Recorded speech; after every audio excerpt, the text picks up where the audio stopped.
Hey gang, it's Squill, and welcome to Season 2 of the Steven Universe Retrospective. Season 2-niverse, if you will. Season 1 established what kind of show Steven Universe is, so now it's time to see how Season 2 took the show to new heights. I think the key aspect that set Season 2 apart from Season 1 is its use of serialization. Season 1 was pretty episodic, with serialized elements seeping in. Whereas in Season 2, almost every episode progresses at least one of the show's overarching stories, with only a few episodes here and there that feel a lot more one-off. In terms of the major arcs at play in Season 2, we have the Whereabouts of Malachite, the Sardonyx arc, and the Peridot Redemption/Cluster arcs, the latter two going hand in hand with each other. I'll discuss these individual arcs in greater detail in a bit, but beforehand I want to go over some general aspects of the season as a whole. Coming right off the heels of the big Ruby and Sapphire reveal at the end of Season 1, Season 2 features a ton of fusion talk.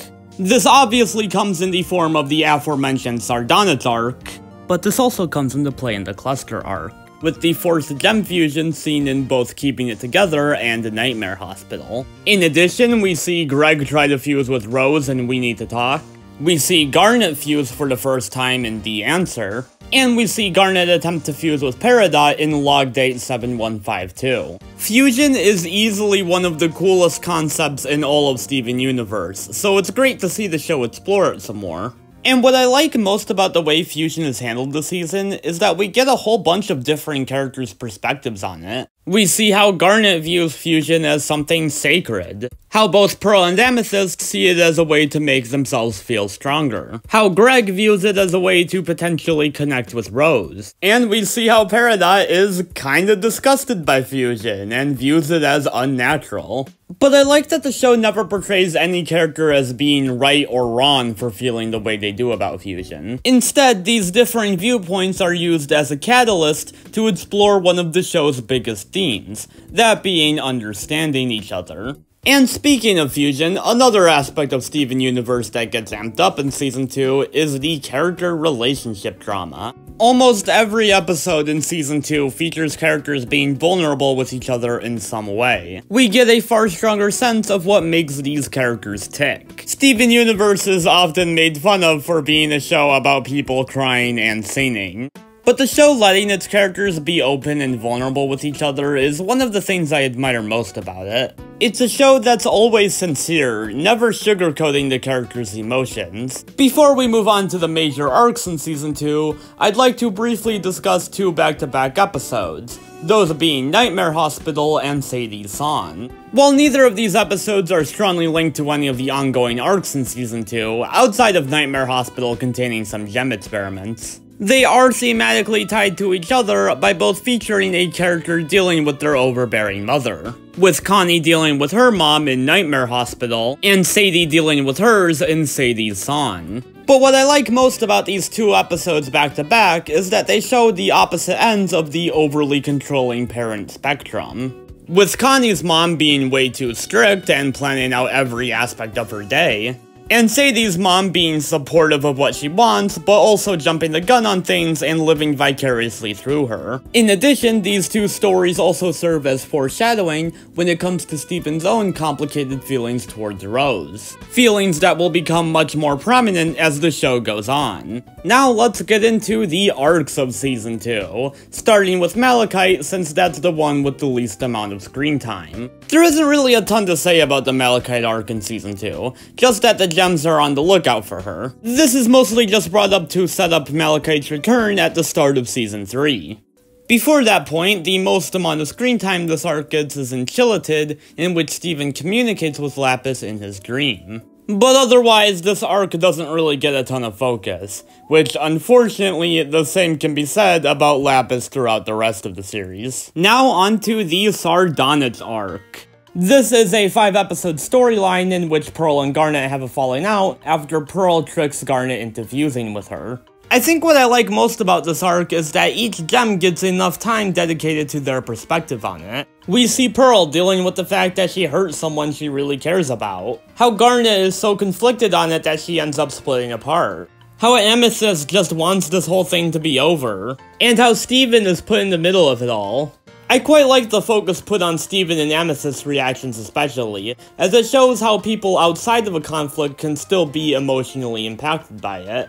In general, I think it's really cool getting multiple episodes in which the gems aren't on good terms with each other. It makes them feel much more like a realistic team. We've obviously seen the gems fight before, but stretching this conflict out for multiple episodes makes it feel bigger. My only real criticism of this arc is that I wish it was acknowledged at least once after it was wrapped up. Something similar to this moment in Season 5 referencing that season's Steven and Connie arc. Or this moment in one of the last episodes of Amphibia for those familiar with that show. Because as is, it does sort of feel like this arc gets forgotten about. But that's a pretty minor nitpick as a whole. I still quite like this stretch of episodes.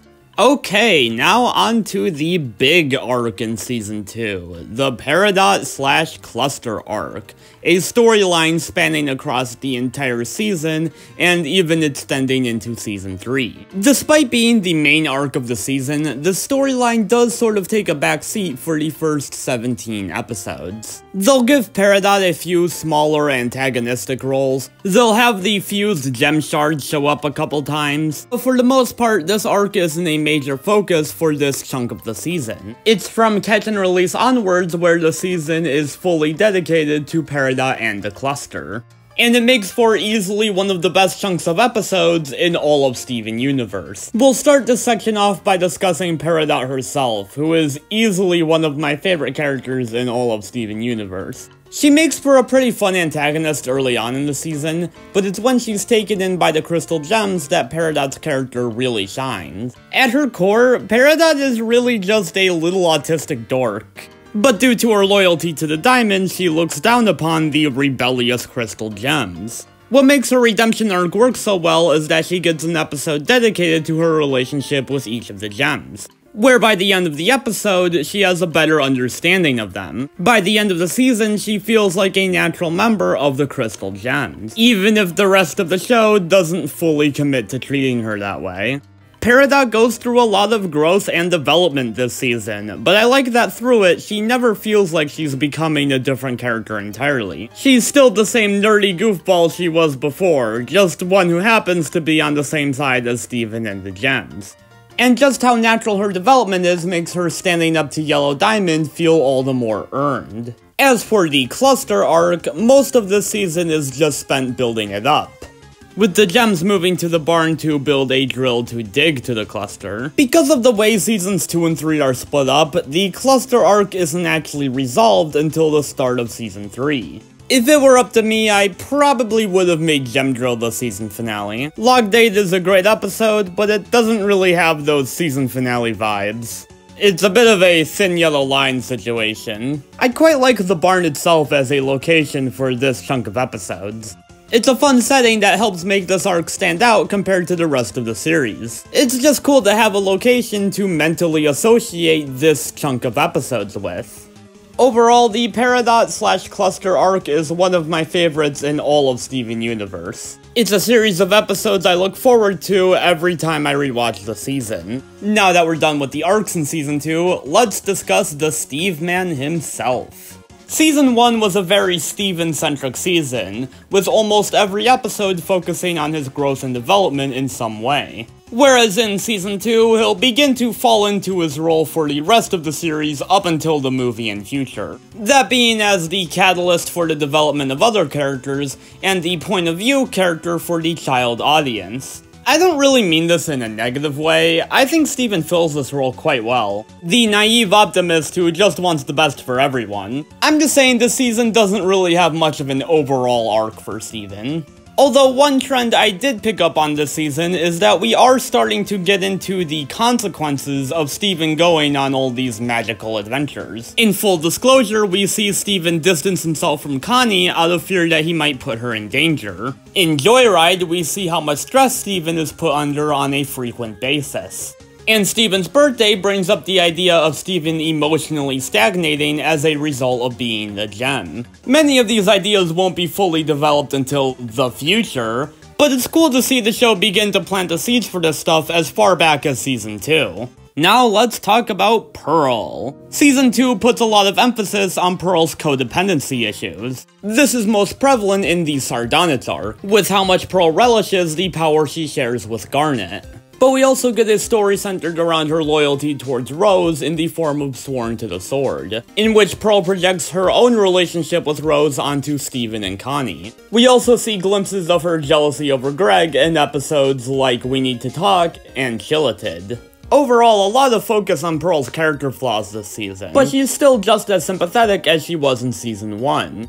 On a similar note, Amethyst's insecurities are also heavily emphasized in Season 2. Reformed is an episode focused entirely on her own lack of self-worth. Cry for Help sees Amethyst lament her lack of self-control when she and Garnet fused back in Season 1. And in Too Far, Amethyst gets offended at Peridot pointing out her flaws. A rather self-conscious year for Amethyst as a whole, planting seeds for her arc near the end of Season 3. Now, if you're a fan of Garnet, then Season 2 is the season for you. She is all over this thing. This season really shows off Garnet's vulnerable side. This is obviously most prevalent in the Sardonyx arc, where she literally splits up due to not being able to handle the situation. She also almost splits up in keeping it together at the sight of the forced gem fusions. As I said before, you really get the feeling this season that fusion is something sacred to Garnet. But we also get a lot of wise mentorship roles for Garnet this season. She gives Jamie advice about love in Love Letters, gives Amethyst advice on reforming in Reformed, helps Greg connect with Rose in We Need to Talk, and helps Peridot understand fusion a bit better in Log Date. And we also get 2 full episodes about Ruby and Sapphire this season. We get Keystone Motel, in which the two are split up for the majority of the episode. And we see what happened the first time the two fused in The Answer. Overall, a lot of great variety to Garnet's appearances in this batch of episodes, making her, alongside Peridot, the MVP of the season. And that was Steven Universe Season 2, an overall fantastic bunch of episodes. In my Season 1 retrospective, I said that the second half of that season was probably my favorite batch of episodes in all of Steven Universe. However, upon rewatch, I think Season 2 tops it. It's just such a consistently great chunk of the series, no bad episodes here. Through these 26 episodes, we get a far deeper understanding of the characters and world of Steven Universe. From having a ton of great character-focused stories, to my favorite arc in all of Steven Universe, it's easy to call Season 2 the peak of the show. I'll see you all for this season's top 10 list, where I once again have a very tough time picking between my top 2 favorites. Please let me know your thoughts on Season 2 in the comments, and have a good one. Squill out.